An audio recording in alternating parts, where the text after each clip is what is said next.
கல் ஒன்று தான், மனிதர்கள் வேறு, அதனால ஜாதகங்கள் வேறு, அந்த ஜாதக அமைப்புகள் வேறு. அதனால உங்களுக்கு அந்த அதே ரூபி என்ன பண்ணுமோ அதே ஜாபா அவருக்கு பண்ணாத. மருத்துவரை அணுகிற மாதிரி ஒரு ஜோதிடரை அணுகி அவர் ஒரு ஜெனுவினா கரெக்டாக விவரம் தெரிஞ்ச ஒரு ஜோதிடராக இருந்து, இதுதான் ஜோதிஷத்தோட ரகசியம், ஜோதிஷத்தோட பவர்.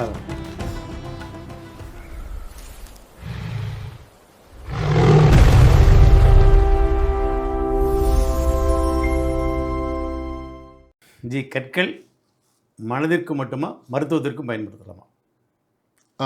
ஓகே. அதாவது இந்த கற்கள் அப்படின்னு சொல்லிட்டு நம்ம பொதுவாக தான் கேட்டிருக்கீங்க. ஆமாங்க ஜி. இதில் நான் பல இதுக்கு முன்னாடி சொன்ன இன்டர்வியூலெல்லாம் நான் சொல்லியிருக்கேன்.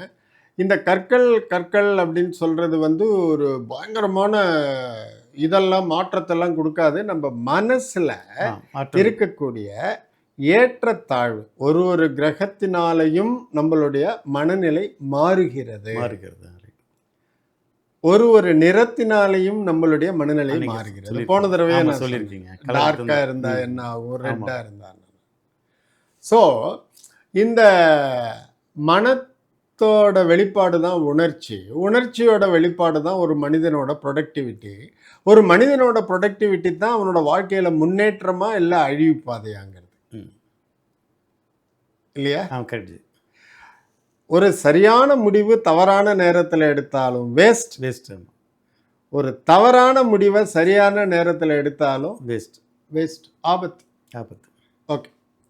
இப்போ அந்த கற்கள் வந்து மனதிற்கு மட்டுமா மருத்துவத்திற்குமா அப்படிங்கும் பொழுது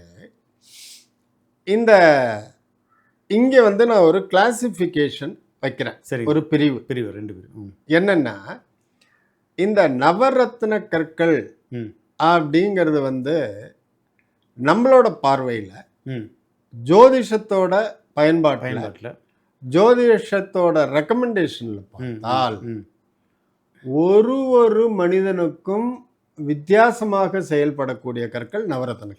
சரி, நல்லா புரிஞ்சுக்கங்க, நல்லா ஃபாலோ பண்ணுங்க. ஒரு மனிதனுக்கும் ஜோதிடபூர்வமாக பலன்கள் இல்லை. ஒரு கல்லும் ஒரு விதமா வேலை செய்யும். அதனுடைய வேலையில் வேற மாதிரி. ஆமாம். உதாரணத்திற்கு நம்மளோட ஃபேவரட் ஸ்டோன் ரூபியை எடுத்துக்கலாம். போன இன்டர்வியூலேயே நீங்கள் வந்து கேட்டீங்க, நான் ஒரு கல் போட்டு சக்ஸஸ் ஆயாச்சுன்னா என் தம்பிக்கு ரெக்கமெண்ட் பண்ண முடியுமா அப்படின்ட்டு. நான் அப்பயே அதை மறுத்துட்டீங்க. அகஸ்மாத்தா அது சேர்ந்து கரெக்டாக வந்த உண்டு, இல்லட்டினாக்கா அது வேற பலன் தான், வேற பலன். சமயத்தில் ஆபத்தை கூட கொடுத்துரு. ஸோ மன ரீதியாக நவரத்ன கற்கள் 12 ஸ்தானங்கள் இருக்கு ஜோதிஷம். ஆமாங்க. நவரத்ன கற்களை வந்து ஜஸ்ட் லைக் தட் யாரும் நம்ம ரெக்கமெண்ட் பண்றது கிடையாது. சரி, யாரும் போய் வாங்கி போட மாட்டாங்க. ஆமாம்.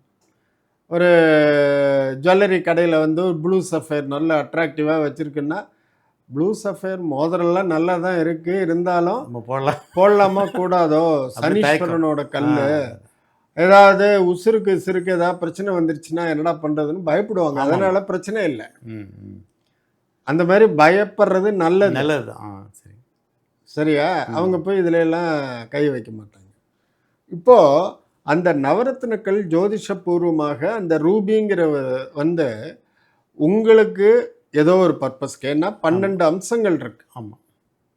என்ன லக்னம், அந்த லக்னாதிபதியோட மதிப்பு, பவர், அவர் எங்கே இருக்காரு, உங்களுக்கு தனம் வேணுமா, குடும்பத்தில் மகிழ்ச்சி வேணுமா, இல்லை தொழில் பூர்வமாக முன்னேறணுமா, இல்லை என்ன சம்பாதிச்சாலும் கையில் காசு நிற்காம இருக்கா, லாபங்கள், சேமிப்பு, இது மாதிரி பல காரணங்கள் இருக்கு, தேவைகள். அப்போது அந்த காரணத்துக்காக நாங்கள் ரொம்ப தீவிரமாக ஆராய்ஞ்சு கொடுக்கக்கூடிய கல், சப்போஸ் ரூபி, மாணிக்கம்னு இருந்ததுன்னா உங்களுக்கு அந்த மாணிக்கம் கொடுக்க வேண்டிய காரணம் வந்து இன்னொருத்தரோட ஜாதகத்தில் வேறையா இருக்கலாம். சரி, புரிஞ்சுங்க. இப்போ புரிஞ்சு, ரைட்டா? அதாவது அந்த மாணிக்க காரணத்துக்காக வாங்கியிருப்பேன், இன்னொருத்தருக்கு வேற காரணத்துக்காக கொடுக்க வேண்டிய வரும். அதே ரூபி. கரெக்ட். அதாவது புரியுறதா? புரியுது. கல் ஒன்று தான். கல் ஒன்று தான், ஆமாம். மனிதர்கள் வேறு, அதனால ஜாதகங்கள் வேறு, அமைப்பு. அந்த ஜாதக அமைப்புகள் வேறு. அதனால உங்களுக்கு அந்த அதே ரூபி என்ன பண்ணுமோ அதே ஜாபை அவருக்கு பண்ணாது. அவருக்கு வேற தேவைக்கேற்ற வேற ஜாப் இருக்கும், அதை தான் நம்ம சொல்லியிருப்போம், அதை தான் சங்கல்பம் எடுத்திருப்போம், அதுதான் உங்களுக்கு வேலை செய்யும் தோணும். உடனே அந்த அஸ்ட்ராலஜர்கிட்ட போனா எல்லாருக்கும் ரூபி மாட்டி விட்டுறாருயா, அந்த மாதிரி சொல்றதும் தவறு. தவறு. அவங்களே அந்த மாதிரி நினைக்கிறதும் தவறு. ரைட். யாருக்கு போன ஒரே கல்லா கொடுத்துருவாங்க. இல்ல இல்ல, அந்த மாதிரி ஆமா, அந்த மாதிரி எல்லாம் சொல்லிடுறாங்க. அது உண்மை அல்ல. சரியான முறையில் நம்ம வந்து அதை பார்த்து அனலைஸ் பண்ணி என்ன அளவில் போடணும், அதான் எடை கணக்கு பார்த்து பண்ணணும். ஆமாம், ரைட்.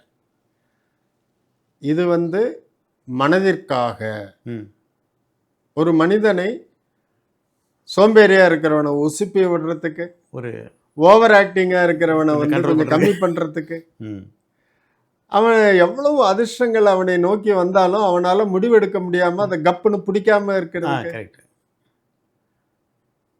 அவனை வந்து அந்த அதிர்ஷ்டம் அடுத்த ஆப்பர்ச்சுனிட்டி வரும்பொழுது டே பிடிச்சி முன்னேக்கு போயிட அப்படிங்கிற ஒரு மனநிலையை கொடுக்கறதுக்கு ஷூடா தன்னோட முன்னேற்றத்துக்கு. இதெல்லாம் மனத்திற்காக கொடுக்கக்கூடிய, மனதிற்காக கொடுக்கக்கூடிய நவரத்தின கற்கள். நம்ம வந்து இந்த செமி ப்ரெஷியஸ் ஸ்டோன்ல இருந்து எதையும் ரெக்கமெண்ட் பண்ண மாட்டோம். இது வந்து மனதிற்கு சம்மந்தப்பட்டது மட்டும்தான். இல்லை ஜி, பர்பஸ் வந்து அவ்வளோ ஸ்ட்ராங்காக நவரத்தின கற்கள் செஞ்சு கொடுக்கும். ஏன்னா நவரத்தின கற்கள் ஒரு ஒரு கிரகத்தோட அட்டாச் ஆகிடுச்சு, அதை மறந்துடக்கூடாது. புரிஞ்சுச்சு. இந்த கிரக நிலைகளை பார்த்து நம்ம கொடுக்குறோம். ஆமாம், சரி, இது புரியுது. புரியுதா? ஜாதக அமைப்பு கிரகம் பார்த்து தான். ஆமாம் ஆமாம் ஆமாம். எந்த கிரகத்தை நம்ம தூக்கி விடணும், எந்த கிரகத்தை கொஞ்சம் மட்டுப்படுத்தணும், புரிஞ்சுச்சு. கிரகத்தோட இருப்பிடம், கிரகத்தோட சேர்க்கை, கிரகத்தோட பார்வை, கிரகத்தோட உச்ச நீச்ச ஸ்தானங்கள் எல்லாம் பார்க்கணும். கிரகத்தோட திரிகோண அமைப்பு, மூல திரிகோணமா, அந்த கிரகத்தினால சொன்னா மற்ற கிரகங்களை கண்ட்ரோல் பண்ண முடியுமா, அந்த ஆஸ்பெக்டை அந்த கிரகத்தினால தாங்கி பிடிக்க முடியுமா, பார்க்கணும். ஆமாம், அதெல்லாம் பார்த்துட்டு அதில் வீக்காக இருக்கக்கூடிய கிரகத்தை நம்ம நல்லா சப்போர்ட் பண்ணணும். இதெல்லாம் தான் நவரத்தின கற்கள். அதனால தான் நான் என்ன சொன்னேன், உங்களுக்கு வேலை செய்யக்கூடிய ரூபி இன்னொருத்தருக்கு உங்களுக்கு நான் கொடுத்த பர்பஸ் என்னவோ அது சரியா பண்ணும். ஆமாஞ்சி, பண்ணும். இன்னொருத்தருக்கு அதே பர்பஸை பண்ணாது. அதான் எனக்கு கொடுத்தது எனக்கு தான் பண்ணும்.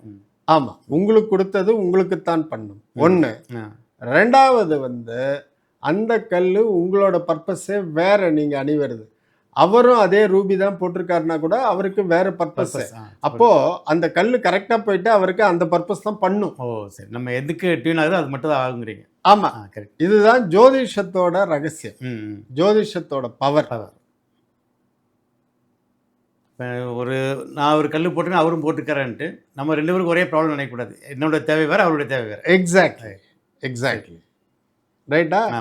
ஆனால் இந்த அளவுக்கு இந்த மெச்சூரிட்டி, இந்த நாலேஜ் எல்லாருக்குமே அவசியமானா அதெல்லாம் அவசியம் இல்லை. அவங்க வந்து ஜஸ்ட்டு போய் ஒரு மருத்துவரை அணுகிற மாதிரி ஒரு ஜோதிடரை அணுகி அவர் ஒரு ஜெனுவினாக கரெக்டாக விவரம் தெரிஞ்ச ஒரு ஜோதிடராக இருந்து அவர் வந்து சஜஸ்ட் பண்ணக்கூடிய கல்லை பக்தியோட ஸ்ரத்தையோட கரெக்டாக அதே மாதிரியே போட்டு வந்தால் அந்த காரியம் நல்லபடியாக முடியும். 100% சக்ஸஸ்.